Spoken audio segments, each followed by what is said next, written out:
या यूट्यूब चॅनलला सबस्क्राईब करायला कोणी विसरू नका.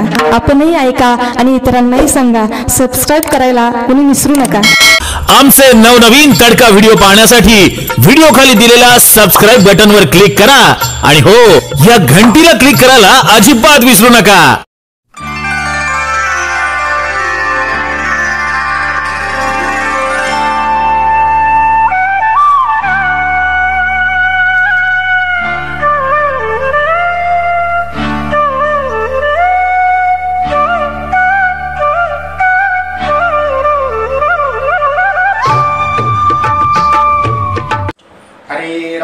हरे राम राम राम हरे हरे, हरे कृष्ण कृष्ण कृष्ण हरे हरे, हरे राम राम राम हरे हरे, हरे कृष्ण कृष्ण कृष्ण हरे हरे. पुंडलिक वरदा हरि विठ्ठल, श्री ज्ञानदेव तुकाराम पंढरीनाथ भगवान की जय. माऊली ज्ञानेश्वर महाराज की जय. जगद्गुरु श्री संत तुकाराम महाराज की जय. शांति ब्रह्म श्री एकनाथ महाराज की जय. सद्गुरु सच्चिदानंद श्रीपाद बाबा की जय. सद्गुरु सच्चिदानंद रामदास बाबा की जय. सच्चिदानंद नारायण बाबा की जय. सच्चिदानंद रोहिदास बाबा की जय. अवधूत चिंतन श्री गुरुदेव दत्त गोपाल कृष्ण भगवान की जय. सब संतन की जय. छत्रपति शिवाजी महाराज की जय. ब्रह्मानंदं परम सुखदं केवलं ज्ञानमूर्तिं, द्वन्द्वातीतं गगनसदृशं तत्त्वमस्यादिलक्ष्यम्. एकं नित्यं विमलमचलं सर्वधी साक्षिभूतं, भावातीतं त्रिगुणरहितं सद्गुरुं तं नमामि. नमामि सद्गुरुं शान्तं सच्चिदानन्दविग्रहं, पूर्णब्रह्मपरानन्दं ईशमानन्दिवल्लभं. नमो सद्गुरु तुकया ज्ञानदीपा, नमो सद्गुरु सच्चिदानन्दरूपा, नमो सद्गुरु भक्तकल्याणमूर्ति, नमो सद्गुरु भास्कर पूर्णकीर्ति. स्वयी भानुजो भानु आराधिला, तयाच्या कुडी दीपकू दिव्य दाहला. हरिभक्ती लागो नितारी समजता, नमस्कार त्या श्री संत एकनाथा. सच्चिदानंद रूपाय विश्वोत्पत्त्यादि हेतवे, तापत्रय विनाशाय श्रीकृष्णाय वयं नमः. वसुदेवसुतं देवं कंसचाणूरमर्दनं, देवकी परमानन्दं कृष्णं वन्दे जगद्गुरुं. श्रीपादनाथं गुरुराजवैर्यं, मुमुक्षूणां ज्ञानदानैक्यदक्षं. घोटीक्षेत्रे निवासनं तं नमामि वेदविद्यां वरिष्ठं. सद्गुरुनाथ भगवान की जय. गोपाल कृष्ण भगवान की जय.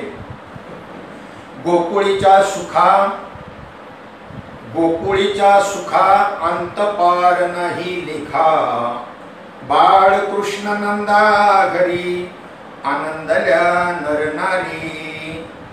गुढिया तोरणे करीती कथा गाती गाणी, बाळ कृष्ण नंदा घरी आनंदल्या नरनारी. तुका म्हणे छंदे येणे मोहिले गोविंदे, बाळकृष्ण नंदा घरी आनंदल्या नरनारी.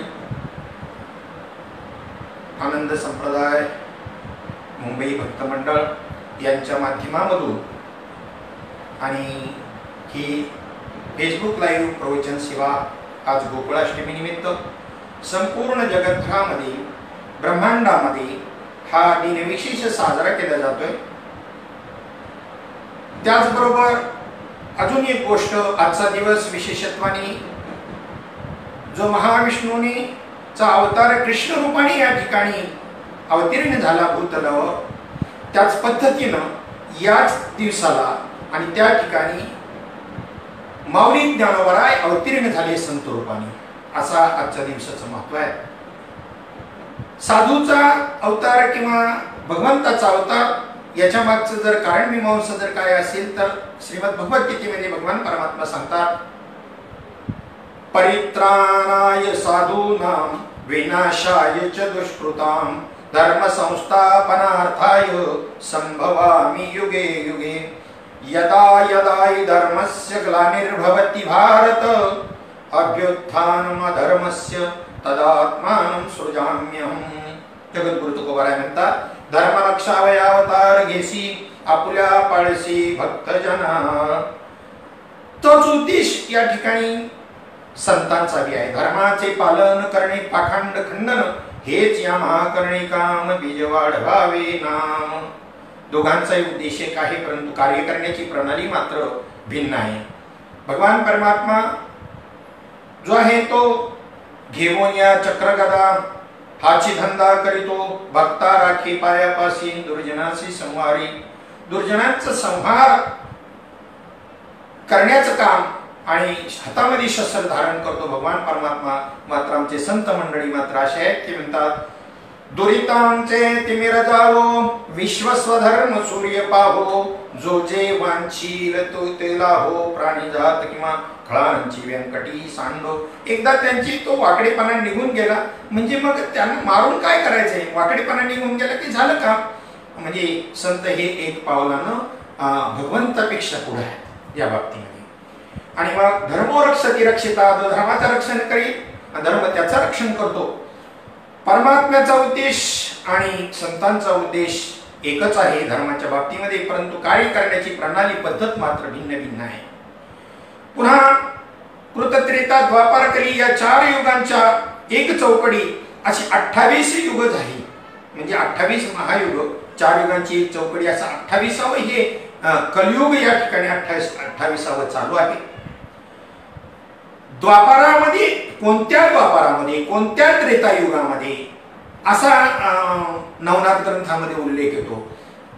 ज्या वेळेला मच्छिंद्रनाथ त्या ठिकाणी हनुमंतरायांची भेट होती त्यावेळेला त्यांच्या संवादामध्ये असं आलेलं आहे. प्रभू रामचंद्रांची भेट होती त्यावेळेला त्यांच्या संवादात असं आलेलं आहे, तू 99वा हनुमंत आहेस आणि मी 99वा राम आहे. याचाच अर्थ प्रत्येक त्रेतायुगामध्ये प्रत्येक द्वापार युगामध्ये हा अवतार झाला. असे 28 युग होत गेलेली आहेत.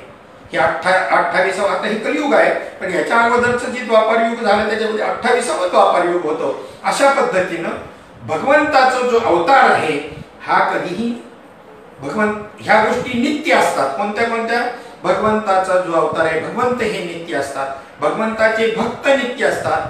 भगवंताच्या लीलाभूमी ज्या आहेत, जिथे तिथे त्यांनी लीलाभूमी केली ती लीलाभूमी ही नित्य असते. आणि त्यानंतर ज्या स्थानावरून ते या ठिकाणी अवताराला आले सगुण रूपाला, म्हणजे तसं तर अव्यक्त स्वरूपाने ते नाही असं स्थान, परमात्मा नाही असं स्थान नाही, तरी सुद्धा सगुण रूपाचं अधिष्ठान ज्याला हिंदीमध्ये साकेत लोक म्हणतात आणि याला गोलोक धाम असं आपल्या मराठीमध्ये म्हणतात, त्या ठिकाणी जसंच्या तसं आणि ते धाम आणि तिथले सगळ्या देवता पुन्हा या ठिकाणी भूतलावर अवतीर्ण होत असतात.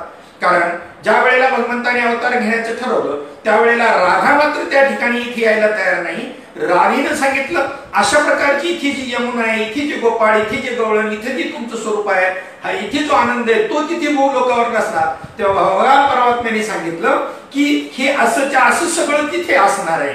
सगळे आपण इथे सगळे जे आहेत ते सगळे तिथे अवतार घेणार आहे, यात कोणताही बदल होणार नाही, त्यामुळे तुला यायला काही हरकत नाही अशा पद्धतीनं सांगितलं. म्हणजे भगवान त्यांचे भक्त त्यांचे त्या ठिकाणी जे लीलाभूमी अवतार घेतलेल्या भूमी आहेत ते, आणि त्यानंतर साकेत धाम किंवा गोलोक धाम हे सर्व नित्य आहे. सगुणाच्या स्वरूपानं माझं वर्णन चाललेलं आहे. निर्गुण परमात्मा जो आहे आत्मस्वरूप स्वरूपानं प्रत्येकाच्या आतमध्ये आहे, प्रत्येकाच्या शरीरामध्ये देहामध्ये आहे. आणि आत्मा हे निर्गुण स्वरूप आहे परमात्म्याचं, आणि तो निर्गुण असणारा परमात्मा भक्तांना आनंद देण्याकरता असं सगुण रूप धारण करत असतो. आणि त्या पद्धतीनं कृष्ण रूपाने भगवंत या भूतलावर अवतीर्ण झाला आणि सर्वांना त्या ठिकाणी आनंद दिला. वास्तविकता या कलियुगामध्ये तुकोबाराय, ज्ञानोबाराय, नाथ महाराज, नामदेवराय, निळोबाराय आदी जे संत आहेत यांनी या ठिकाणी त्या लीलांचं वर्णन या ठिकाणी केले. हे कवी किंवा लेखकासारखं काल्पनिक वर्णन नाही, त्याचा अनुभव त्यांनी आपल्या देहामध्ये घेतलेला आहे. वास्तविक तुमचा आपला देह जो आहे, या देहामध्ये जी सत्ता, परमात्म सत्ता जी आहे, चाले हे शरीर कोणाचे असते, म्हणजे आत्मा जो ही निर्गुण स्वरूप आहे, आपल्या कुटस्थ रूपाने आपल्यामध्ये जो आत्मा आहे तो प्रत्येकामध्ये आहे. तो कुठे नाही असं नाही, तो गोकुळामध्ये आहे आणि मथुरेमध्ये नाही असं आहे का? मथुरेमध्ये तर त्याचा जन्म झालेला आहे, वास्तविक असं आहे, पण त्या मथुरेमध्ये त्याने काला केला नाही. त्याचं कारण मथुरेतल्या लोकांना त्याच्या स्वरूपाबद्दल अज्ञान आहे, अविद्या आहे, त्यामुळे त्यांना आनंद होऊ शकत नाही. याकरता ज्यांना त्याचं ज्ञान झालंय अशा त्या गोकुळामध्ये भगवान परमात्मा गेलेले आहेत. मथुरेतही त्या ठिकाणी कृष्ण आहे आणि त्या ठिकाणी गोकुळामध्येही कृष्ण आहे, परंतु काला गोकुळामध्ये आहे, काला मथुरेत नाही. त्याचं कारण हेच आहे की त्यांना त्याच्याबद्दल, त्या सत्तेबद्दल ज्ञानच नाही. आणि प्रत्येकाचं जे काही त्या ठिकाणी हे आपले व्यवहार चाललेले आहेत शरीराचे, याच्यामध्ये ज्यांना त्याचं ज्ञान झालेले आहे त्यांच्या शरीराला गोकुळ ही संज्ञा आहे आणि त्यांच्या हृदयामध्ये पुन्हा वृंदावन ही संज्ञा त्यांच्या हृदयाला आहे. त्या वृंदावनामध्ये भगवान परमात्मा क्रीडा करतात. क्रीडा करून गेले अशा प्रकारचा भाव जर तुमच्या अंतकरणामध्ये फक्त असेल, ज्यांच्या अंतकरणात करून गेले, होऊन गेलं असं जर भाव असेल, तर ते अजून संप्रदाय त्यांना प्राप्त नाही, सद्गुरू प्राप्त नाही आणि म्हणून त्यांना तसा अनुभव नाही. द्वापार युगामध्ये लीला करणारा, त्रेतायुगामध्ये लीला करणारा, ईश्वर रूपाने लीला करणारा ब्रह्म, हे ज्या वेळेला कलियुगामधले संत त्याचं वर्णन करतात ते काल्पनिक नाही, लेखकांनी कवीसारखं नाही, तर त्यांनी अनुभव घेतलाय. सूरदासांनी ज्या वेळेला अति तीव्रतेने इच्छा प्रकट केली भगवंताकडं की मला त्या ठिकाणी तुझी ही लीला जी काही तू रासक्रीडा खेळलेला आहे ही मला पाहिजे, या कलियुगामधले असणारे सूरदास, त्यांच्याकरता भगवान परमात्म्याने त्यांना दिव्य दृष्टी दिली आणि जी लीला त्या ठिकाणी आजही चालू आहे वृंदावनामध्ये, ही जी रासक्रीडा आहे ना, ही रासक्रीडा आजही चालू आहे आणि ती रासक्रीडा पाहिल्याचं आणि त्यांच्या चरित्रामध्ये भगवान परमात्म्याने सूरदासांना त्या प्रकारची रासक्रीडा दाखवली. भगवान शंकरांनी ही रासक्रीडा पाहण्याचा पहिल्यांदा प्रयत्न केला त्यावेळेला आणि तिथे विशाखा नावाच्या गवळणीने त्यांना त्या दरवाजावरती अडवलं. आज जाता येणार नाही. आजही काही विषय एकांताचे, भगवंताचं नाम एकांताचा विषय, भगवंताचा अनुग्रह एकांताचा विषय आणि त्याच्यामध्ये त्यांनी अडवल्यानंतर कदाचित तिला माहित नसेल मी कोण आहे, तेव्हा परिचय करून सांगू लागले. त्यावेळेला विशाखाने सांगितलं मी तुम्हाला चांगलं ओळखते. तिने दंडवत मी घातला होता, नमस्कार मी केला होता, परंतु तुम्हाला आत जाता येणार नाही. रासक्रीडेच्या त्या प्रांगणामध्ये तुम्हाला प्रवेश नाही. तुम्ही जेव्हा आहात आणि गोपी भाव धारण कराल, तुम्ही जेव्हा गोपी व्हाल त्यावेळेला तुम्हाला आत पाठवता येईल. त्यावेळेला काय करावं लागेल, कारण ते त्या ठिकाणी भगवान शंकर अतिशय नम्र आहे. त्या ठिकाणी त्यांनी नम्रतेने त्या सांगितलं की हा विषय मला प्राप्त करायचा, अनुभव घ्यायचा आहे, मी काहीही करायला तयार आहे. तिने सांगितलं तुम्हाला अनुग्रह घ्यावा लागेल. विशाखानं त्या भगवान शंकरांना अनुग्रह दिला. अष्टसात्विक भाव निर्माण झाले, म्हणजेच गोपी भाव निर्माण झाले. हे गोपी भाव म्हणजे अष्टसात्विक भाव आहे आणि ते भाव निर्माण झाल्यानंतर मग स्वतःच्या हातानं आणि असं सुंदर रूप नटवलं. श्रीरूपाचे जे जे काही दागिने असतील, अलंकार असतील, जी साडी अतिमौल्यवान ही तिला त्यांना नेसायला दिली आणि मग गवळण बनवून आणि आतमध्ये आणलं. भगवान श्रीकृष्णाने एका कटाक्षामध्ये त्यांना ओळखलं, त्यांची नजरानजर झाली, दर्शन झालं, आनंद झाला आणि मग त्याच्यामध्ये तिनं भाग घेतला भगवान शंकरांनी. म्हणजे प्रत्यक्ष भगवान शंकरांना सुद्धा तिथे प्रवेश नाही.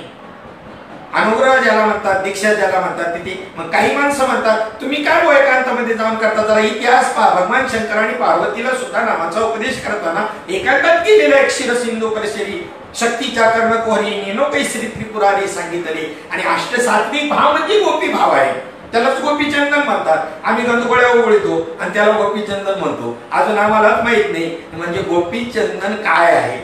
गोपीचंदन म्हणजे गोपींनी जे चंदन लावलं त्यामुळे गोपीचंदन हे नाव पडलं. पण हे स्थूल दृष्टीचा अर्थ, स्थूल अर्थ नाहीये, सूक्ष्म अर्थ त्याचा असा आहे की गोपिकांची जी अवस्था होती ते तुम्ही प्राप्त करायला गोपीचंदन लावणं असं म्हणतात. मग गोपी भाव जगद्गुरु तुकोबाराय एका अभंगामध्ये त्या ठिकाणी सांगतात, गाई गोपाळ यमुनीच्या तटी या गवळणीमध्ये तो गोपी भाव त्यांनी मांडलेला आहे.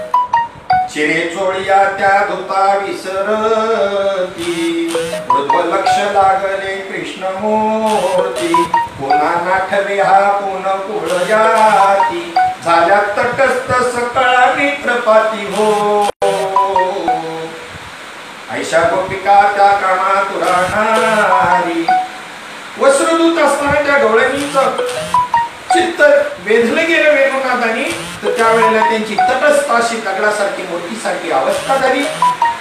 दुसरी गोष्ट त्याच्यापुढे ते म्हणतात, दंत धावनाचा मुखा माझी हात, दाट घसत असताना आणि त्याच वेळेला वेणुनाथ कानावरती आल्यानंतर आणि मग त्या ठिकाणी त्यांची तर कशी स्थिती झाली. दंत धावनाचा मुखा माझी हात, वाद्ये वाजती नायके जन्मात, करी श्रवण श्रीकृष्ण वेणुगीत, स्वामी तुकया जपली मनोरथ.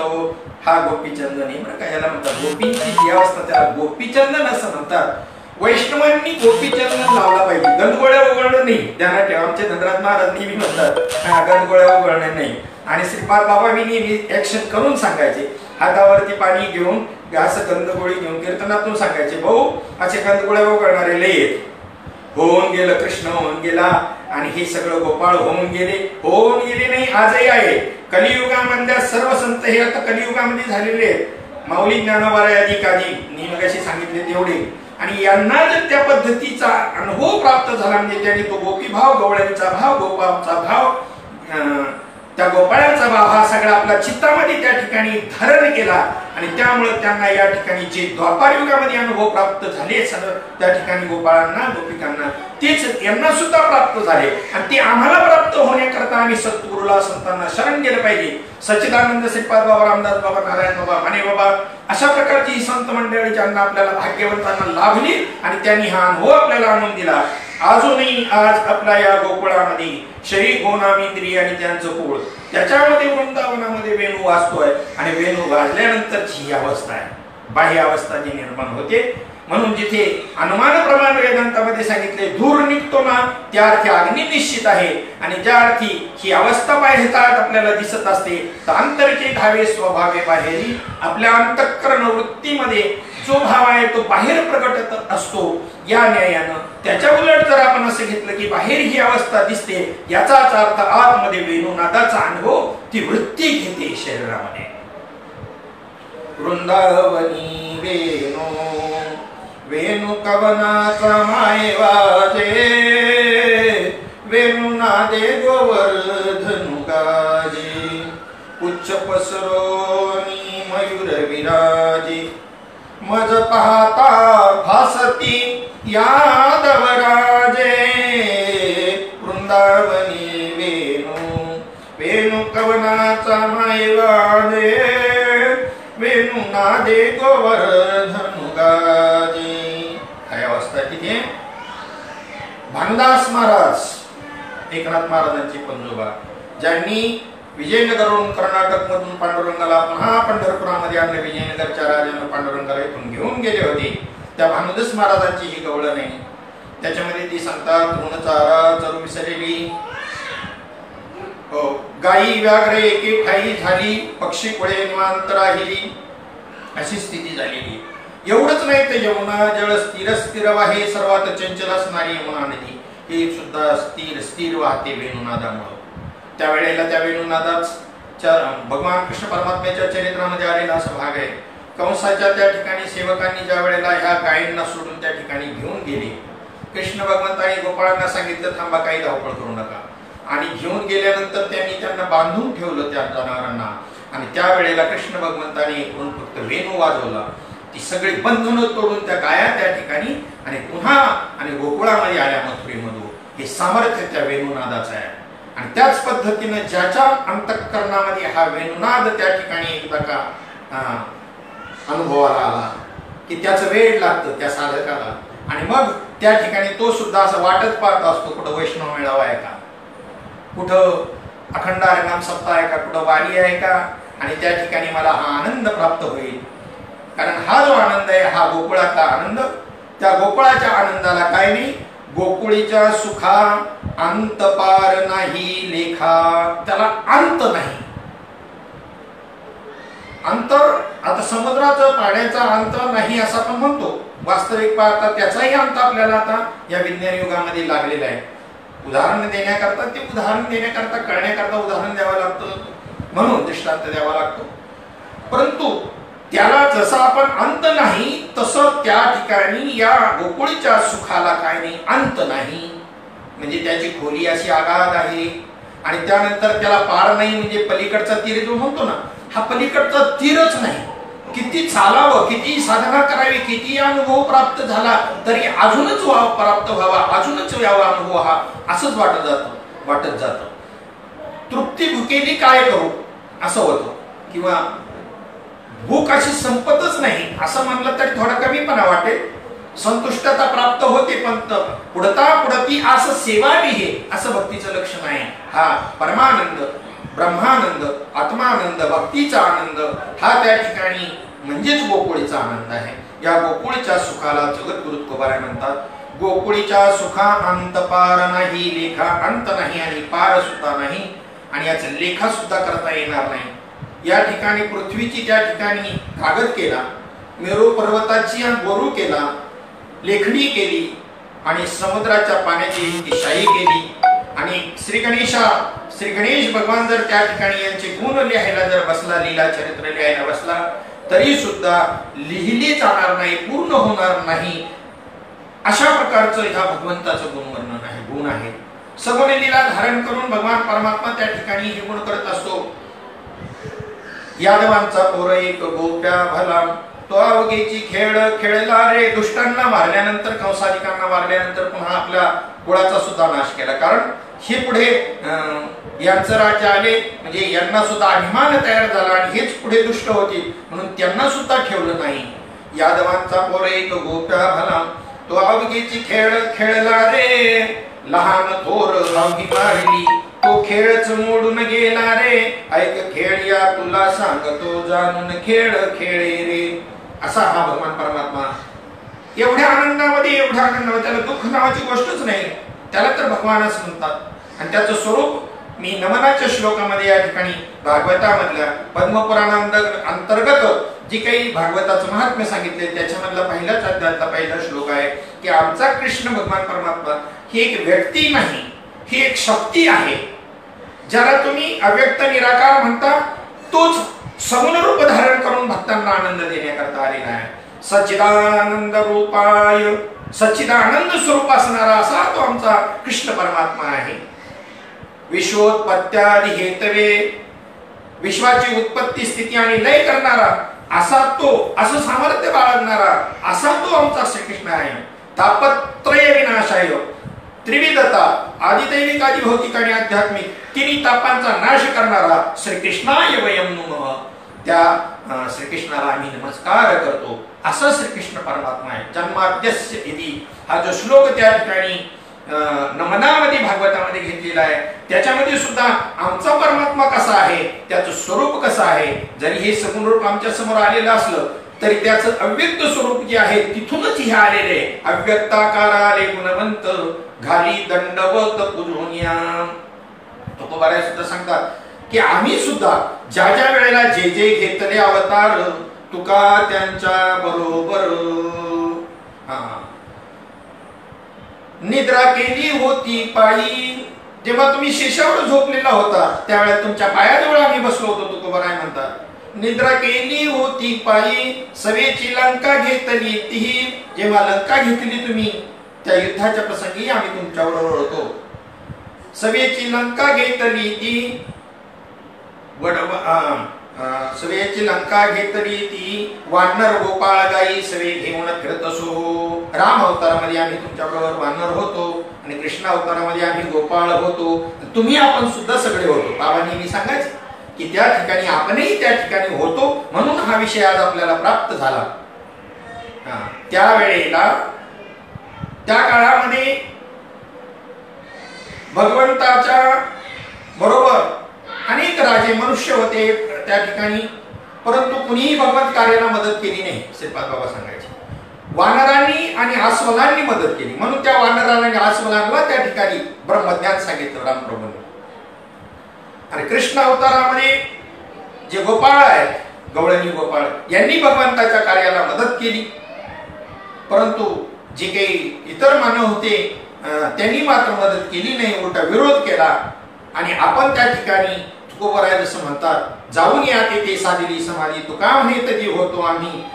त्याच पद्धतीने आपणही त्या प्रत्येक अवतारामध्ये होतो. आपल्याला फक्त त्याचं स्मरण नाही.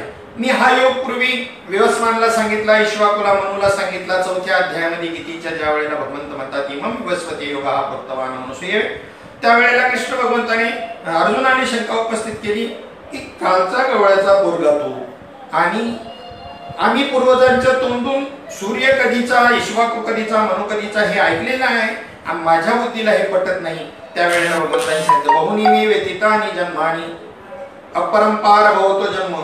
तुझ्या आणि माझ्या अपरंपार जन्म झाले, परंतु तुला त्याचं स्मरण नाही आणि मला त्याचं स्मरण नाही. अर्जुन हे जीवाचं प्रतीक आहे. जीवाचं प्रतीक धारण करून आणि त्या ठिकाणी आपल्याला त्या ठिकाणी गीता सांगितलेली आहे निमित्त करून अर्जुनाला. आपल्याला त्याचं स्मरण नाही आणि साधू संतांना स्मरण असतं, म्हणून तुकोबरायांनी एवढी प्रमाण देऊन सांगितलं. आणि म्हणून मगाशी मी सांगितलं भगवंताचे भक्त, त्यांची लीलाभूमी आणि त्यांचं मूलधाम हे जे आहे हे कधीही नष्ट होत नाही. तुम्हाला आपल्याला फक्त त्याची स्मृती नसते एवढंच. आणि म्हणून गोकुळीच्या सुखांत पार नाही लेखा असं म्हणत असताना जगद्गुरु तुकोबरायांचा या ठिकाणी उद्देश असा आहे, त्यांना विषय सुख आणि परमात्म सुख या दोन्हींचं त्या ठिकाणी काय करायचं आहे, कंपॅरिझन करायची, तुलना करायची. विषय सुख भोगणारे विषयातले किडे, विषयी प्राणी, त्यांचं वर्णन करताना नाटाच्या अभंगात तेच म्हणतात, विषय ओढी भुलले जीव आता यांची कोण करील कीव, नृपजे नारायणी भाव पावनी ठाव नरदेह, पावनी ठाव नरदेह. अशा प्रकारे विषयामध्ये जे रत आहेत त्यांना परमात्म्याकडे जाणं आवडत नाही. ज्याला परमात्म सुखाची चटक लागली त्याला विषय आवडत नाही. विषय विषयाचा पडिपाडू, गोड परमार्थ लागे कडू, कडू विषय तो गोडू जीवासी जाहला. आणि म्हणून या ठिकाणी त्या विषयातलं सुख कसं आहे, विषयातलं सुख तात्पुरतं आहे आणि गोकुळातलं सुख मात्र परमनंट आहे. एकदा प्राप्त झालं की पुन्हा कधीही नष्ट न होणार आहे. विषयातलं सुख भोगल्या भोगणारा आणि त्या ठिकाणी पुन्हा जन्माला येतो आणि मरतो. आणि गोकुळातलं सुख भोगणाऱ्याला पुन्हा जन्म नाही रे आणि कंतु कामने माझी भाग, त्याचं जन्म मरण परंपरा चुकते. विषय सुख भोगण्याकरता ते विषय आणि प्राप्त लागतात ज्या वेळेला आपल्याला इच्छा होईल त्यावेळेला.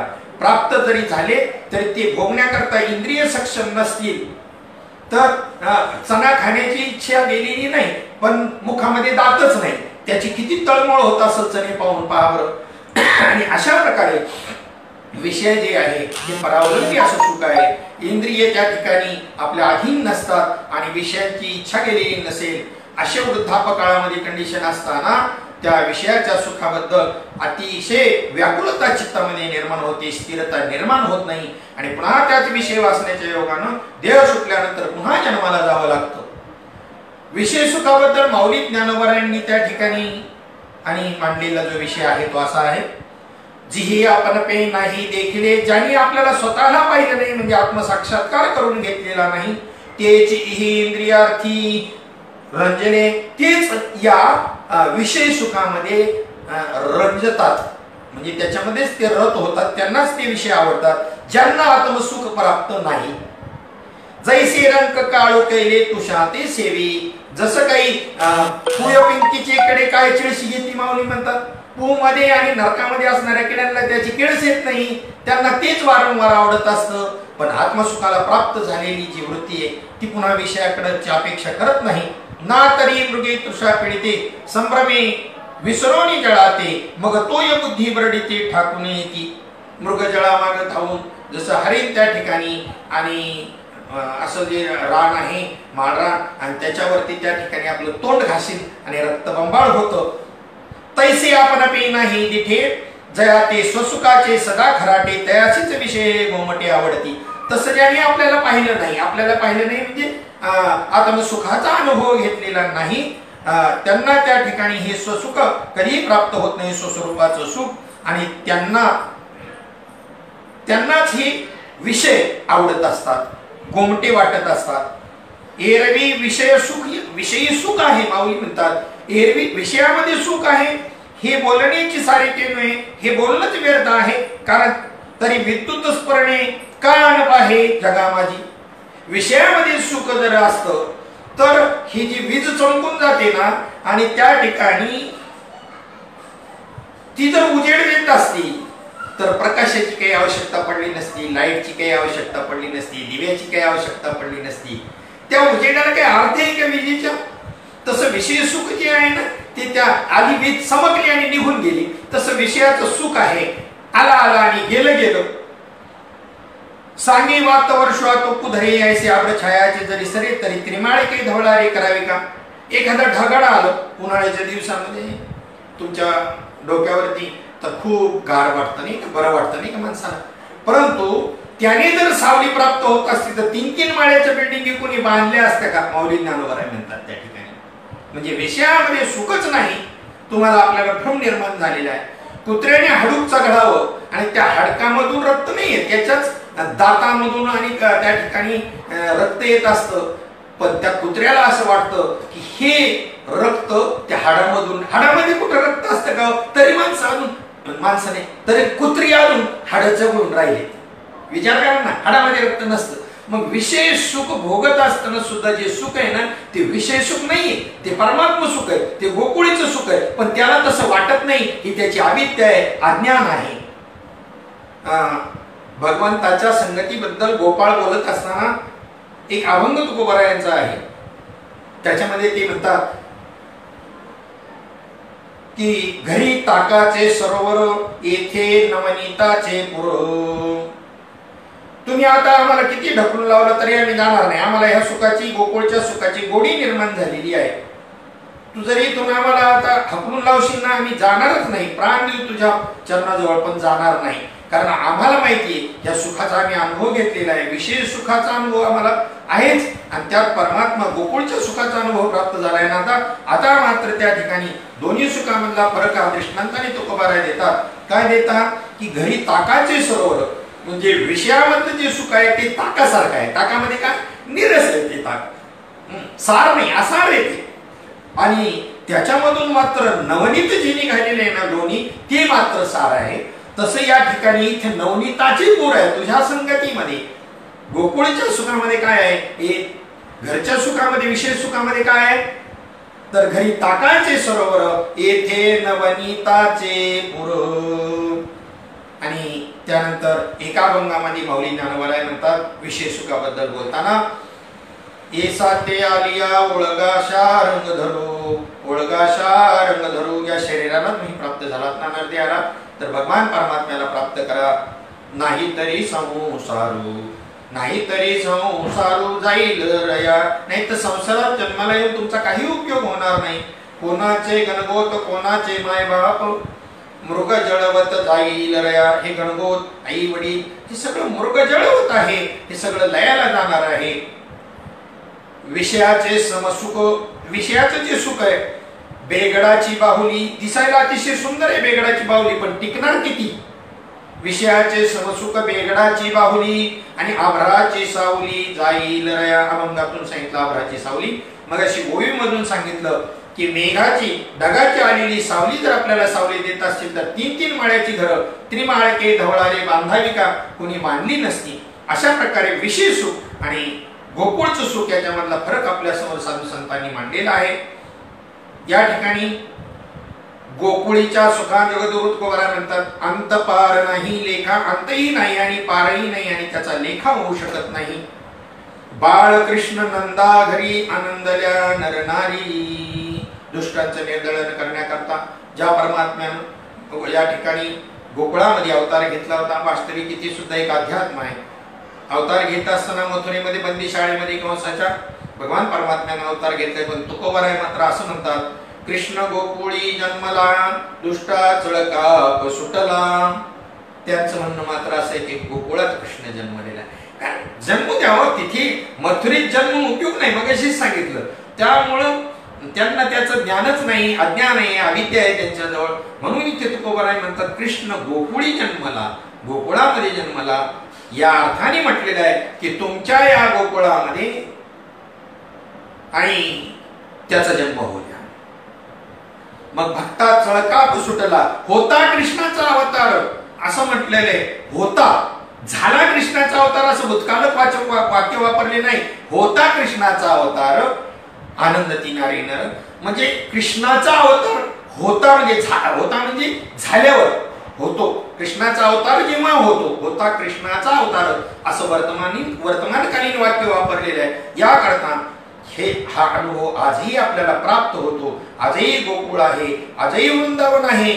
आपण असे महात्मे श्रीपाद बाबा, रामदास बाबा, नारायण बाबा, माने बाबांसारखे भेटायला पाहिजे.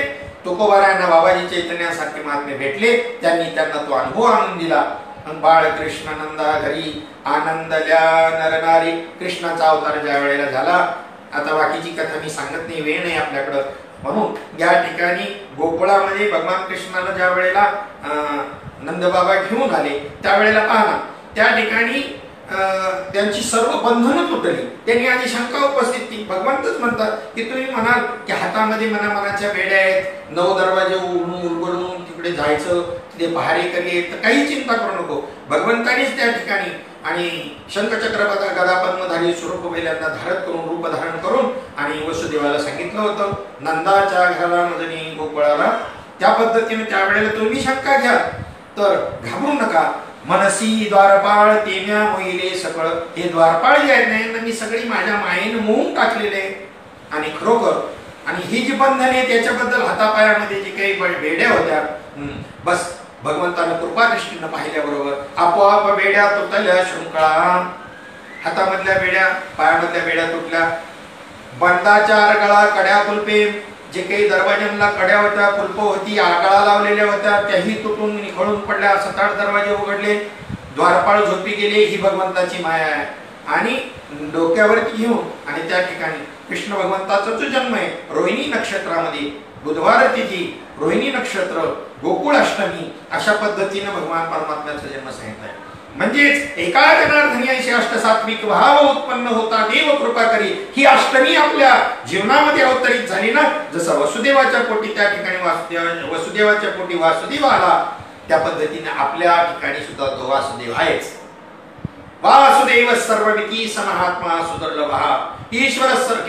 ईश्वर सर्वभूतानां हृदयेश्वर तिष्ठति. प्रत्येकाच्या हृदयामध्ये आहे आणि प्रत्येकाच्या हृदयात वास करतो, म्हणून त्याला वासुदेव असं म्हणलेले. या वसुदेवाने या वासुदेवाला ज्या वेळेला उचललं, घेतलं आणि निघाला, त्यावेळेला ही स्थिती झाली. सगळी त्या ठिकाणी बंधनं सगळी तुटली. यमुनेमधून जात असताना सुद्धा त्या यमुनेला भरती आली. डोक्यावरती जिम पाऊस पडतोय, देवाला पाऊस लागू नये टोपलीमध्ये घेतलेले यांनी छोटं रूप धारण केलं होतं आणि मोठं रूप धारण केलं काही सूचना देण्याकरता म्हणून. आणि नंतर पुन्हा तुमचा आमचा मुलगा कोण म्हणेल तुम्हाला, म्हणून त्यांनी छोटं रूप धारण करतो मी, परंतु मला काही सूचना द्यायच्या असं भगवंतानं सांगितलं होतं. आणि त्या पद्धतीनं आता घेऊन जात असताना शेष भगवंताने वरून छत्र धरलेले पाऊस लागू नये म्हणून, संरक्षण म्हणून. आणि यमुनेमधून जात असताना जसं जसं यमुनेमध्ये प्रवेश केला, पाणी वाढायला लागलं. आणि ज्या वेळेला त्यांच्या वसुदेवाच्या त्या ठिकाणी पाणी वाढते, त्यावेळेला त्यांनी टाचावरती केल्या. पण कुठपर्यंत टाचावरती करणार, अजून यमुना माता वाढू लागली. ज्या वेळेला तोंडामध्ये पाणी गेलं आणि त्यावेळेला बडबड केलं, म्हणजे ही अष्टसात्विक भाव निर्माण झाली. यमुना वाढू लागणं, यमुना म्हणजे भक्तीचं स्वरूप आहे. यमुना म्हणजे गंगा हे ज्ञानाचं स्वरूप आहे, सरस्वती हे सत्कर्माचं स्वरूप आहे. भक्तिरूपी यमुना वाढू लागलेली आहे, म्हणजे अष्टसात्विक भाव भक्तीची लक्षण आहे. भावे विन भक्ती, भक्ती विन मुक्ती, बळे विन शक्ती. बोलूच नाही, पहिला भावच निर्माण व्हावा लागेल तेव्हा भक्ती होईल, अन्यथा होणारच नाही. आणि मग भगवंताच्या हे लक्षात आल्यावर भगवंताने आपला त्या ठिकाणी उजवा पाय बाहेर काढून यमुना मातेला दर्शन दिलं. ती दर्शनाकरता तळमळत होती, वाढत होती. आणि त्या ठिकाणी तसाच आपल्याला प्रबोध निर्माण झाला, म्हणजे भगवंताच्या पायाचा स्पर्श झाल्यानंतर हे अष्टसात्विक भाव ओसरतात. ही यमुना नदी त्या ठिकाणी थोडीशी ओसरते.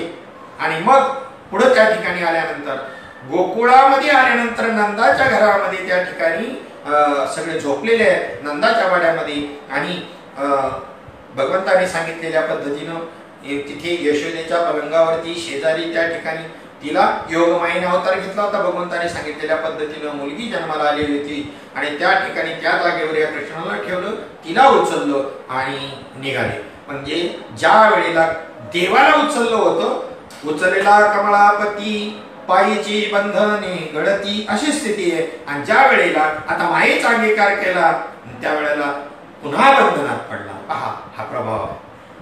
भगवंताला जर तुम्ही चित्तात धारण केले तर बंधन राहणार नाही आणि पुन्हा त्या ठिकाणी जर मायेला अंगीकारलं तर बंधनामध्ये पडल्याशिवाय राहणार नाही हे निर्देशित केलेलं आहे. चला पुढे. त्या मुलीने देवरीकडे आल्यानंतर मग आता पुन्हा त्या ठिकाणी आठवा आणि जन्माला आलाय असं ज्या वेळेला निरोप त्या ठिकाणी गेला. आता इकडे सगळं ओके झालं होतं, फायनल झालं सगळं, ते त्याला माहितीच नाही आणि तो धावत आला द्वारपाळांनी सांगितल्यामुळं. आणि ती मुलगी आहे बाबा मारू नको. नाही नाही नाही नाही त्या काळाचं काही खरं नाही, ते मुलीच्या रूपामध्ये येऊन माझा काटा काढी अजिबात जमणार नाही. देवकीकडून ती मुलगी हिसकून घेतली आणि त्या ठिकाणी बाहेर येऊन शिळेवर आपटतात ती त्याच्या हातातून सुटली. कारण माया आहे ती. कोणाच्या हाताला लागली आतापर्यंत? नाही नाही नाही कोणालाच नाही. अतिशय कठीण आहे माया जिंकणं. पण भगवंताची भक्ती करणारा माया तरुण जातो. जया सद्गुरु ताडू पुढे जे अनुभवाचे कासे गाढे जय आत्मनिवेदन तरांडे आकळले येणे उपाय मज बदले ते हे माझी माया तरले पर्यायसे भक्त विपाईले बहुवस नाही. सद्गुरु कृपा जर असेल कोण पार नेल भवन दितोनी सद्गुरु वाचोनी तुम्हाला अनंत उपाय जरी तुम्ही केले पार पावविले न बजाल. बाकी अनंत उपाय केले तरी या माया नदीतून तरुण जाणं अतिशय कठीण आहे. दैवी हिशी गुणमयी मम माया दुरत्या. या मायेमधून एकच उपाय जया सद्गुरु तारो पुढे या पद्धतीनं आणि तिथे त्याच्या हातून निसटली आणि आकाश मार्गाने अष्टभुजा देवीचं रूप धारण करून ती गेली आणि तिनं आकाशवाणी करून सांगितलं गुरमीमध्ये राहू नको, अहंकार सोड अजून तरी. मज तुझ लागी वधी उपजला मज आधी तुझा वध करणारा माझ्या अगोदर जन्माला आलेला आहे. त्याच्या अगोदर 7वा जो गर्भ होता तो योगमायेने नेऊन रोहिणी ही यांनी त्या ठिकाणी वसुदेवाची असणारी दुसरी पत्नी आपला मित्र असणारा नंद बाबा आणि त्याच्याकडे रक्षणाकरता ठेवलेली होती. त्याचं कारण कंसाने सर्व यादवांना त्या ठिकाणी आणि काय केलं होतं, कैद करत होता, कैदेत टाकलं होतं. म्हणून भूमिगत राहून आणि बरेचसे यादव त्या ठिकाणी भूमिगत म्हणजे वेश बदली करून राहत होते आणि ह्या रोहिणीच्या उदरामध्ये आणला होता तो गर्भ 7वा योगमायेनं आणि त्याचा जन्म जो तो म्हणजेच बलराम शेषाचा अवतार आणि या कृष्ण भगवंताचा असा अवतार झाला. सकाळच्या वेळेला ज्या वेळेला उठलं आणि ह्या मुलाला पाहिल्यानंतर अतिशय आनंद झाला. मायेच्या योगानं कळलं सुद्धा नाही हिला की बाळण झाली तरी. आणि मग सकाळच्या वेळेमध्ये त्या ठिकाणी नंदाच्या नंदवाड्यामध्ये अशा पद्धतीची कंडिशन निर्माण झाली. असा आनंदाचा उत्सव आहे. मुलगा झाला नंदाला, मुलगा झाला नंदजीला, मुलगा झाला म्हणून सगळीकडं वार्ता पसरली आणि त्याचा आनंद सोहळा केला, नंद महोत्सव साजरा केला. हत्ती घोडे पालखी त्या ठिकाणी सजवली गेली. अनेकांना दान दिलं, मनोवांछित दान दिलं आणि आनंद सोहळा सुरू झाला. बरं, हाती दिनो घोडा दिनो और दिनो पालखी हाथी दिनो घोड़ा दिनो और दिनो पालकी जय कन्हैया लाल की जय कन्हैया लाल की जय कन्हैया लाल की जय कन्हैया लाल की.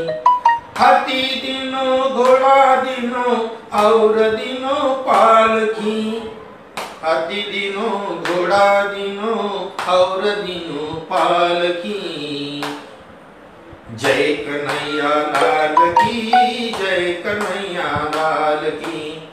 गोपाल कृष्ण भगवान की जय. श्री कृष्ण गोविंद हरे मुरारे हे नाथ नारायण वासुदेव. आणि सकाळच्या वेळेला तुझ्या गवळणी त्या कृष्ण भगवंताला पाहण्याकरता आल्या होत्या. यशोदेचा मुलगा म्हणून पाहायला आलेल्या होत्या आणि त्या ठिकाणी त्यांनी एकमेकीला सांगून भोपळामध्ये वार्ता पसरवली. गवळण सांगती गवळण निदान पुत्र झाला यशोदेला. एक धावे एकी पुढे ताटी बाटी सुंट वडे गवळण सांगती गवळण निदान पुत्र झाला यशोदेला. आणि तेच अभंगाच्या 3ऱ्या चरणामध्ये सांगतात की बुढिया तोरणी करीती कथा गाती गाणी. याच्यामध्ये 2ऱ्या चरणामध्ये बाळकृष्ण नंदा घरी आनंदल्या नरनारी. आता तुमच्या या शरीरामध्ये जी वृत्ती नाभिस्थानामध्ये निर्माण होते त्याच्यामध्ये हा एकदा त्या वृत्तीनं व्यापक स्वरूप असं धारण केलं. भगवत स्वरूपात प्राप्त झाल्यानंतर त्या वृत्तीला आनंद निर्माण होतो. पहिल्यांदा ती वृत्ती बाल असते, म्हणजे अहम ब्रह्मास्मी ही बाळकृष्ण आहे. आणि ही वृत्ती जी आहे या बाळकृष्णाला मारण्याकरता अनेक वैरी आणि त्या ठिकाणी येत असतात. कंसाने अनेक त्या ठिकाणी वैरी पाठवलेली. मग आपल्याला साधकाला अतिशय जपायचे.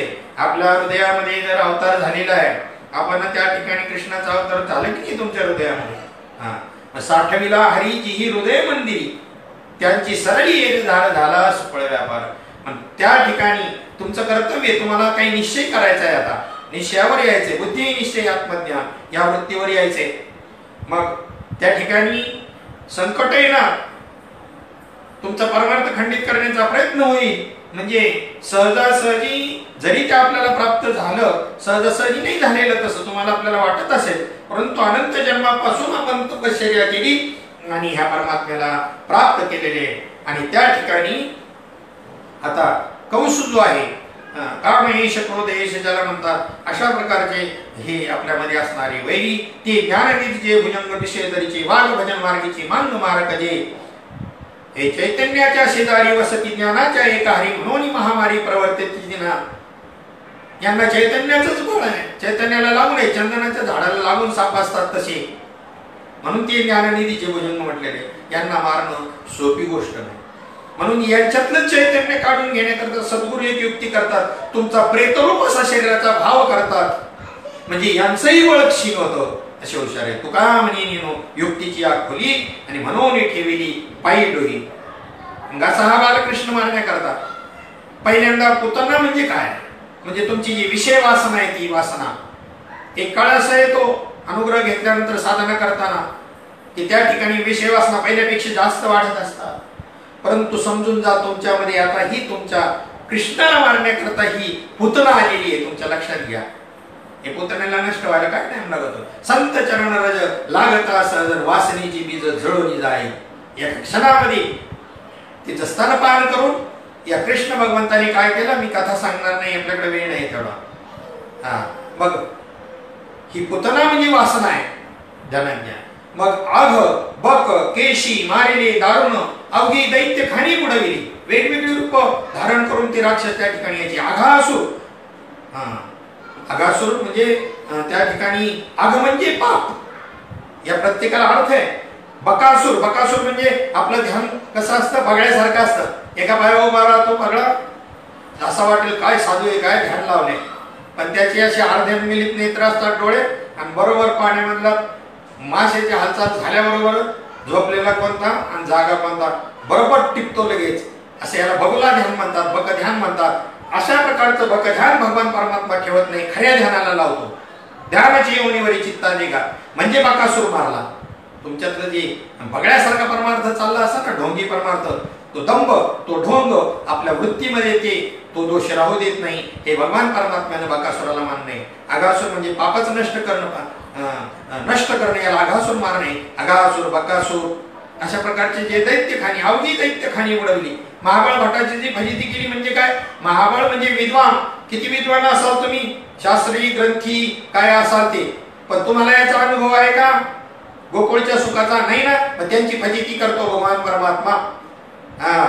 भक्ती प्रेम सुखने नवे आणि का पंडित वाचका ज्ञानी अशी आत्मनिष्ठ जरी झाली जीवन मुक्त तरी भक्ती सुख दुर्लभच आहे त्यांना. तुका म्हणे कृपा करील नारायण तरीच हे वर्ण पाळवे ठावे एरवी नाही.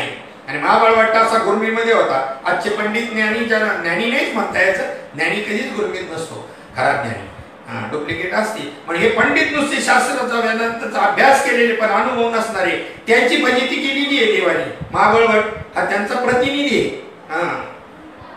पंचांग फाटले जानवे तुटले, पंचांग फाटले धोतर गळाले ढोंगणाचे. जानवे तुटले म्हणजे काय, आपल्या ठिकाणची जाणीव नावाची वृत्ती हा परमात्मा पहिली ती नष्ट करून टाकतो, याला जाणीव वृत्ती म्हणतात, जाणव म्हणतात. आणि पंचांग फाटले म्हणजे शास्त्राचा जर काही अभ्यास असेल, त्याचा जर अभिमान झाला असेल ना, मला हे येतं, मला ते येतं, माझे एवढं पाठ आहे तेवढं पाठ आहे, बहुत केले पाठांतर पण वर्म राहिली से दूर. म्हणून अशा प्रकारच्या महाबळ भटाची फजिती आणि भगवान परमात्मा करत असतो ही महाबळ भटाची फजिती. ब्राह्मणाच्या रूपात आला होता म्हणून मारलं नाही, सोडून दिला, नाहीतर त्यालाही मारला असता. मग पुढे मला विशेषत्वाने त्याने दुष्टांना मारलं आणि त्याच्यापेक्षा भक्तांना जो आनंद दिला, गोकुळचं सुख, याचं वर्णन करायचं आहे. तुका म्हणे छंदे येणे मोहिते गोविंदे, याचा छंद ज्यांना ज्यांना लागला त्यांचं मन मोहून घेतलं. देवा तुझ्या मुरलीच्या पायी रे मन मोहिले रे मन मोहिले. एका गवळणीचं मन असं मोहिलेलं होतं की त्या ठिकाणी कपाळाला कुंकू लावायचं, डोळ्यात काजळ घालायचं, त्याऐवजी चित्त वेधलेली ही गवळण उलटाच शृंगार करते. कपाळी काजळ डोळ्यात कुंकू हळदीने मळवट भरिले मन मोहिले रे मन मोहिले. ही स्थिती त्या गवळणीची आहे. एकच स्त्री गवळणीचे वर्णन केलेलं आहे. ती आपल्या बाथरूम मध्ये स्नान करत असताना नग्नची धावत आली बाहेर. नागवीच वस्त्राची सुद्धा शुद्ध नाही. हा परमार्थ आहे पहा. आणि ही परिस्थिती आपण सर्वांनी अनुभवलेली श्रीपाद बाबा आणि रामदास बाबांच्या कृपेने. सद्गुरुनाथ भगवान की जय. भाग्यवान आम्ही दैवाचे दास पंढरी रायाचे, आम्ही दैवाचे दास श्रीपाद रायाचे, दास रामदास रायाचे, दास नारायण बाबांचे, दास रोहिदास बाबांचे. खरोखर धन्य आपल्याला त्या ठिकाणी धन्यता आपल्या कर्माला द्यावी लागेल, आपल्यावर केलेल्या कृपेला द्यावी लागेल की गोकुळचं सुख आपल्याला खरोखर या ठिकाणी आपल्याला या महात्म्याने अनुभवाला आणून दिलं. तर त्याच्याकरता त्याचा छंद मात्र आपल्याला लागला पाहिजे बरं का. तुका म्हणे छंदे येणे मोहिले गोविंदे. त्यांनी त्याचा छंद धरला, त्या गोकुळातल्या लोकांनी सारखा त्याचा छंद धरला. एक तुकोबारायांचाच अभंग आहे. गोविंद गोविंद मना लागली या छंद, मग गोविंद ते काया भेद नाही देवातया. गोविंद गोविंद मना लागली या छंद. आणि त्याचं लक्षण काय? आनंदले मन प्रेमे पाझरती लोचन. तुका म्हणी आळी जीवी नुरेची वेगळी. काय उदाहरण दिलं पहा की त्या ठिकाणी कुंभार माशी जी असते ती एक आळी पकडून बाहेरून आणते आणि आपल्या घरट्यात ठेवते आणि त्या आळीला सारखं टोचा मारत असते. कारण जोपर्यंत ती जिवंत आहे तोपर्यंत तिला खायचं नाही असं तिचा संप्रदाय आहे. ती बी संप्रदाय पाळती. आणि मग जोपर्यंत प्रेतरूप झाला शरीराचा भाव असा अवस्था होत नाही तोपर्यंत बोट ठसावत नाही. आणि म्हणून हा संप्रदाय आहे. आणि त्या ठिकाणी तिला आता त्या ठिकाणी तिला शक्तीचा ध्यास लागतो. आत्ताची मला टोची मारेल, कारण तिनं टोची मारल्यानंतर दंश केल्यानंतर तिच्या शरीराची अशी लाही व्हायची, आगा व्हायची, विषारी दंश असायचा. मग रोज तिच्या दृष्टीसमोर तेच रूप त्या कुमार माशी. आणि मग त्या ध्यासाने तिला सुद्धा पंख फुटतात आणि ती बी उडून जाते. खायला कोणालाच मिळालं नाही. संप्रदाय चालू याचा. त्या पद्धतीनं ध्यास लागायला पाहिजे. हे उदाहरण तुकोबारांनी जसं दिलं तसंच उदाहरण नाथ महाराजांनी दिलेलं आहे भागवतामध्ये. तसंच उदाहरण माऊलींनी सुद्धा आपल्या एका अभंगातून दिलेले ह्या संबंधातलं. तर एकनाथ महाराजांचं उदाहरण तुमच्या समोर विचारूपाने मांडतो. भ्रमराचे ध्यासे भ्रमरत्व पाविजे कीटकत्व जाय लोकमुनिया. भ्रमराचा ध्यास धरल्यानंतर भ्रमरत्व प्राप्त होतं आणि कीटकत्व निघून जातं. तसं ब्रह्माचे ध्यासे ब्रह्मत्व पाविजे देहत्व जाय लोकमुनिया. तसं ब्रह्माचा जर ध्यास धरला वृत्तीनं तर ब्रह्मदशा प्राप्त होते आणि देहाची जी काही भावना आहे, देह तादात्म्य आहे, हे नष्ट होऊन जातं. देहाच्या निरासे पाडविजे आठाया माझी ऐसी काया जव महीन. आणि म्हणून या ठिकाणी तुका म्हणे छंदे येणे मोहिले गोविंदे. त्या गोविंदाचा छंद त्या ठिकाणी लागायला पाहिजे. असा धरी छंद जाय तुटोनी भवबंध. छंद लागला टिटविला तिनी समुद्रही शोषिला. मैनावतीने कृतार्थ केला गोपी बंध असा धरी छंद जाय तुटोनी भवबंध असा छंद धारण करा की हा भवबंधाचा बेडा जन्माला येणं आणि मरण ही परंपरा आणि काय करून टाका नष्ट करून टाका। टिटवीने छंद धरला। टिटवीचं उदाहरण का टिटवी चाचुवरी मापसोये सागरी नेनोमय तयापरी प्रवर्तलो इथं माऊली ज्ञानवारे म्हणतात। मी ही गीतेवरची टीका लिहायला प्रवृत्त कसं झालो सांगू का? टिटवीची अंडी आणि त्या ठिकाणी समुद्राने समुद्राच्या कडेला टिटवीने अंडी घातली आणि भरती आली। टिटवीने ती अंडी घेऊन गेला समुद्र आणि मग टिटवी आली आणि तिनं रागामध्ये समुद्र उपसायला सुरुवात केली चोचीनं। आता हा कधी उपसला जाणार? परंतु त्या ठिकाणी नारद मुनींनी हे पाहिलं आणि गरुडाला जाऊन त्या ठिकाणी सांगितलं काय तुमचे असून उपयोग नाही, एवढे मोठे असून तुमच्या कुळाला काही उपयोग नाही। म्हणले काय झालं? अहो तुमचा फार महाविष्णू पर्यंत वयशिला आणि जरा कुठून तुमच्या कुळाकडे काही लक्ष द्या की एक छोटस पक्षी आणि तिची अंडी या समुद्राने नेली आणि ती आता पाहती टिटवी असं उपसून आपली आणि अंडी शोधते। बरं जा मदत करा। मग त्या ठिकाणी गरुडानं महाविष्णूला सांगून आणि समुद्राला ती अंडी परत द्यायला लावली। त्या प्रवृत्तीने मी प्रवर्ततोय या ग्रंथावर टीका करायला ही उदाहरण टिटवीचं दिलं। त्या टिटवीने जसा तो छंद धारण केला मी माझी अंडी मिळविलच आणि ती मिळवली तसा छंद धरा। गोपीचंदा मैनावतीने कृतार्थ केला गोपीचंद। गोपीचंदाने जसा छंद धरला आणि मैनावतीने त्याला जालिंदरनाथ आणला कानिपनाथ आणला शरण जायला लावून आणि त्याचा त्या ठिकाणी उद्धार केला असा छंद धारण करा। आणि म्हणून किंवा दुसरे एक दोहा आहे कबीर महाराजांचा। रंका लगी वंका लगी लग गया सजन कसाई गोपीचंद की तो ऐसी लगी छोड़ दी बादशाही। बादशाही सोडून देऊन या परमार्थ मार्गाला लागलेले किती लोक आहेत बरं? मच्छिंद्रनाथांना गोरक्षनाथांनी एकदा प्रश्न केला होता। त्यावेळेला त्यांनी सांगितलं सांगू का किती लोक आतापर्यंत या ठिकाणी या मार्गाला लागलेले? अरे आतापर्यंत असे करोडो लोक या मार्गाला लागलेले आहेत, हिसाब नाही त्याचा। ते नुसते राजे बरं का, नुसते राजे चक्रवर्ती सम्राट ज्याला म्हणतात ते, बाकीच्यांचा हिसाब नाही सांगत मी। म्हणजे पहा माऊली मदालसीच्या माध्यमामधून त्या ठिकाणी आणि सांगतात 18 भार वनस्पती फुले फळे ओळती। 18 प्रकारची धान्य ज्यांच्या राज्यामध्ये पिकत होती फुलं फळं। 22 त्या पोखरणी नदी गंगा वाहती। नद्यांना विहिरींना 12 महिने त्या ठिकाणी नद्यांना पाणी असायचं, धरणांची सुद्धा गरज नाही। आता पहा अजून पाऊस पडला नाही तर आमचं धरणातून रिकामी कसं वर्ष जायचं धरण जर नाही भरलं तर? त्यावेळेला त्याची सुद्धा गरज नव्हती। 22 त्या पोखरणी नद्या गंगा वाहती ज्या घरी कुलस्त्रिया राज्य राणी व संपत्ती।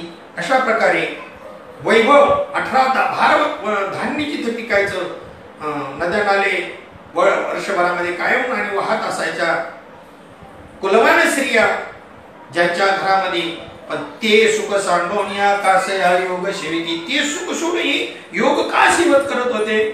अरे संसारा माझी सुख जोडे तरी का सेविती गिरीकडे राज्य सांडोन गेले थोडे तरी ते का वेडे म्हणावे। त्यांना छंद लागला होता आणि विषय सुखाचं हे जे भौतिक सुख आहे हे जे विषय सुख आहे हे विषय सुख आणि त्या ठिकाणी आपल्याला नरकाला नेल्याशिवाय राहणार नाही। या उलट गोकुळचं जे सुख आहे ते मात्र आपला जन्म मरणाचा बेडा पार पडल्याशिवाय या ठिकाणी राहणार नाही। हे जाणून अशा या चक्रवर्ती सम्राटांनी त्या ठिकाणी काय केला होता? राज्याचा त्याग केला होता। ज्याच्या योगाने आपल्या देशाला भारत देश हे नाव आहे त्या भरतखंडामध्ये आपण त्या ठिकाणी जन्माला आलो हे आपलं पहिलं भाग्य।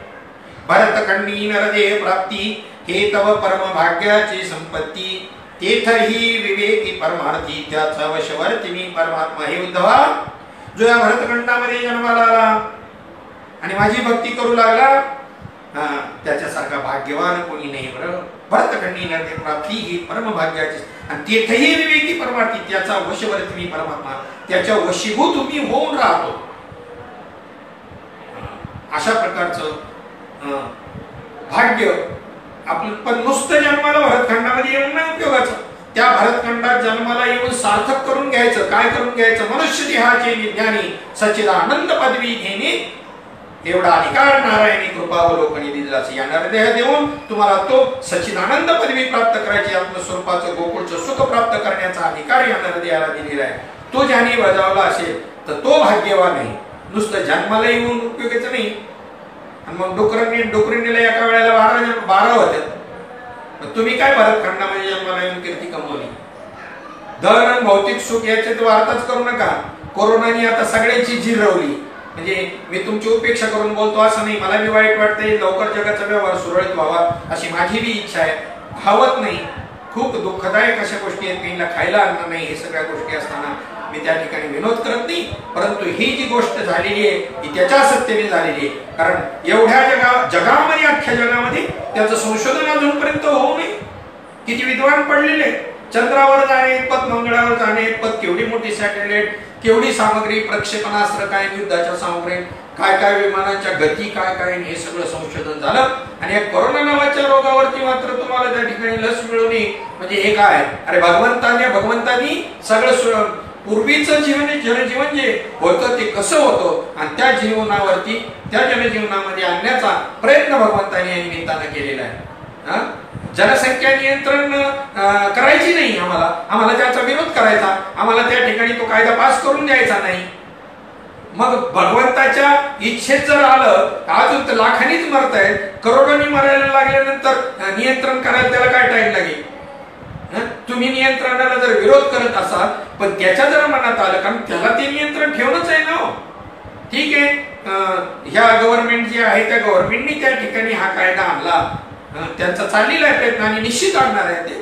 त्यांना सुद्धा त्यांना प्रेरणा त्या परमात्म्याचीच आहे. एक साधू पुरुष या ठिकाणी आलेला आहे. परम भाग्य आहे आपलं सर्वांचं. आणि निर्णय जे चाललेत ना तुम्ही पक्ष म्हणून पाहू नका, व्यक्ती म्हणून पाहू नका. जे कोणालाही अशक्य 70 वर्षामध्ये शक्य करता आलं नाही ते एक एक गोष्ट या ठिकाणी जी केली जाते आणि ती निश्चित सक्सेस होणार आहे. आता ही भगवंताची इच्छा आहे. सांगतो ना तुम्ही जर आपण तो कायदा मंजूर झाला कोणी अंमलात आणण्याकरता जर त्या ठिकाणी गडबडी जर केल्या ना तर कोरोनाच्या मागे दुसरा अजून धरून आणल्याशिवाय भगवंत राहणार नाही आणि मग तोच नियंत्रित करेल. कारण जमिनी आहे तेवढेच राहिलेले आहेत. हो, माणसांची लोकसंख्या वाढते. मला सांगा जर लोकसंख्या नियंत्रणात असती तर आज बेकारी बद्दल आणि याच्याबद्दल बरेचसे लोक बोलून राहिलेले आहेत. सरकार काही करत नाही. मला सांगा पहिलं जनसंख्या नियंत्रण कायदा जर त्या ठिकाणी झाला असता आणि त्याच्यामध्ये जर हे कंट्रोल मध्ये आल्यानंतर आहे त्या याच्यामध्ये तुम्हाला नोकऱ्या उपलब्ध होऊ शकतील. तुम्हाला जमिनी व्यवस्थित प्रत्येकाच्या वाट्याला राहील. हे नियंत्रण ठेवण्याकरता अतिशय महत्वाची ही गोष्ट आहे. आणि हे या भगवंताचं ज्यांच्यामध्ये भगवंत आपलं सामर्थ्य प्रेरित करतो. या नरा माझी राजा हा विभूती विशेष माझा 10व्या अध्यायात विभूती योग सांगताना राजा जो आहे हा माझी विभूती आहे असं सांगितलेलं आहे भगवंताने. आणि मग अजून कुठे भगवंत पाहता ह्यांच्या माध्यमामधून त्या ठिकाणी भगवंत ही गोष्ट करून घेतोय हे त्याचं उत्तर आहे. असो जे गोकुळीचं सुख आहे आणि ते कोणतं आणि जे विषय सुख आणि गोकुळीचं सुख याच्यामधला भेद आपल्या ठिकाणी मांडून माऊली ज्ञानोबा आहे सर्व संतांच्या माध्यमामधून आणि गोकुळच्या सुखाचा अनुभव तुम्हाला आपल्याला जो प्राप्त झाला आनंद संप्रदाय या परंपरेच्या माध्यमामधून श्रीपाद बाबा, रामदास बाबा, नारायण बाबा, माने बाबा यांच्या माध्यमामधून आणि तो त्या ठिकाणी आता त्यांनाच पुन्हा विनंती करायची की विश्रांती पावलो सांभाळा उत्तरी वाढले अंतरी प्रेमसुख. ते प्रेमसुख गोकुळीचं सुख आमच्या अंतःकरणात तुम्ही निर्माण केलेले. काय सांगायचं एक सांगून आणि मी माझी सेवा या ठिकाणी संपवतो. आपली प्रवचनाची वेळ संपलेली आहे तरी 2 मिनिटं मी एक उदाहरण मांडे की ज्या वेळेला अक्रूराला पाठवलं आणि अक्रूराला तिथून गोकुळामधून मथुरेला आणायला कंसाने पाठवलं त्यावेळेला त्या रथामधून त्या रथाला गवळणी ज्या काही आडव्या झाल्या आणि त्यांचं वर्णन नाथ महाराजांनी जे केले तीच स्थिती तीच एवढासाही फरक नाही. श्रीपाद बाबा, रामदास बाबा ही संत मंडळी ज्या वेळेला आणि गावामधून त्या ठिकाणी आपल्याला निघायची तेव्हा साधकांची स्थिती तशीच व्हायची. आणि तोच अनुभवणं म्हणजे द्वापार युगामध्ये जाणं म्हणजे गोपाळ होणं, गोपिका होणं असं आहे. नुसतं ड्रेसवरती नाही. आला दसरा घेतल्या टिपऱ्या हातामध्ये आणि झाल्या गवळणी झाले गोपाळ अजिबात नाही. अंतरंग स्थिती ती प्राप्त करायला पाहिजे. त्याचं वर्णन करताना गवळण म्हणे ती यशवदेला कोठे गे सावळा कार्थ शृंगारीला सांगे ओ मजला. आणि मग त्यावेळेला नंदाची पटराणी सद्गदित होऊन त्या ठिकाणी सांगते की मथुरेला चक्रपाणी जात आहे.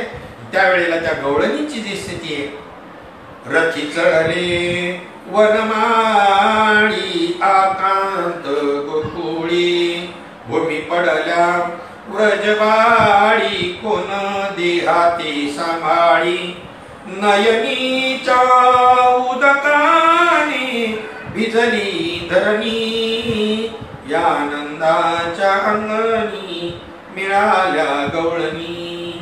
तो गोपी भाव, ते गोकुळचं सुख आपण आजही असे महात्मे त्यांनी अधिकार दिलेले आजही विद्यमान आहेत. त्यांना शरण जाऊन आणि ते गोकुळचं सुख आपण ज्यांनी कोणी प्राप्त केलं नसेल त्यांनी ते प्राप्त करून घ्या. आणि खरोखर जीवनमुक्त स्थितीचा जो आनंद आहे, देह पडेपर्यंत त्या ठिकाणी जो आनंद, मग तुम्हाला हा जीवनमुक्त स्थितीचा आनंद उपभोगता येईल, गोकुळचं सुख उपभोगता येईल. बस या ठिकाणी आपले 5 मिनिटं जास्त घेतले त्याबद्दल तुम्हाला त्या ठिकाणी मी माफी मागतो. जे कोणी या फेसबुक लाईव्हवरून आणि वरिष्ठ आमची गुरुबंधू मंडळी, वारकरी मंडळी, मस्तके पायावरी वारकरी संतांच्या त्या सर्वांना दंडवत आणि झालेली सेवा, आणि विशेषतः आमचं आनंद संप्रदाय मंडळ मुंबई याच्यामधील असणारे आमचे राजेश्वर चिंता महाराज जे आहेत, सगळे भोईर कंपनी मंडळी जी आहेत, आमची गुरुवर्य शरद बाबा म्हात्रे आहेत. या ठिकाणी प्रत्येकाचं नामोल्लेख करण्यात आता वेळ घालवण्यापेक्षा या सर्वांचं बहुमोल असं कार्य या मुंबई आणि ठाणे विभागामध्ये तसं महाराष्ट्रभर आहे. परंतु विशेषतः त्या ठिकाणी आमच्या आगरी समाजामध्ये बाबांच्या माध्यमामधून गेल्यानंतर तो वसा आणि वारसा यांनी सांभाळून ठेवलेला आहे. त्यांचं कार्य अशाच पद्धतीनं पुढे वृद्धिंगत होत जावं अशी या ठिकाणी सदिच्छा व्यक्त करतो. त्यांच्या कार्यालाही सदिच्छा व्यक्त करतो. आणि जी काही मोबाईलवरून सेवा त्या ठिकाणी चालू केलेली आहे त्याबद्दल त्यांना धन्यवाद देतो. पुंडलिक वरदा हरी विठ्ठल, श्री ज्ञानदेव तुकाराम, माऊली ज्ञानेश्वर महाराज की जय, सद्गुरुनाथ भगवान की जय. विठ्ठल विठ्ठल विठ्ठल विठ्ठल विठ्ठल.